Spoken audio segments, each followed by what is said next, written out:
Now, when you get into shooting and you're doing these long takes, you are 10 minutes into a take and you drop a line, or the line isn't delivered in the tone that was in rehearsal that everyone had decided on, or someone steps in front of the camera or knocks into the cameraman or something like that. What happens?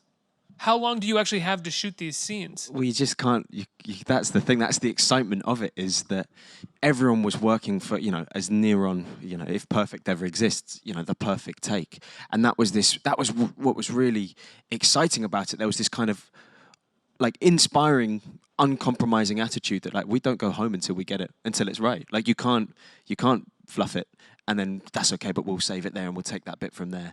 We were gunning for like at the absolute best of what we could, of each shot. Like basically we sort of would plan a shot a day, but sometimes, if it wasn't right, we'd just come back and we'd do it again and again and again.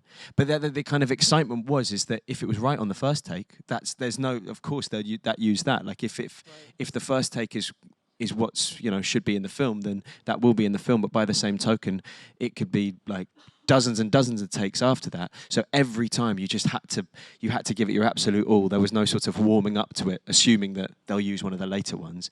Every time from start to finish, you just had to try and bring your everything.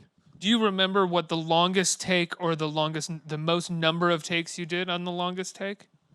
I mean, I think one of the longest ones was like 8 minutes, 7, 8 minutes.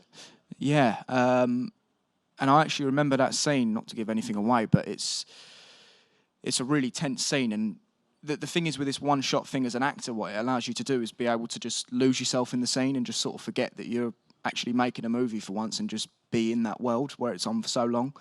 And I just couldn't stop crying after we did the scene because it was so tense and it was going on for 8 minutes that I genuinely got caught up in it.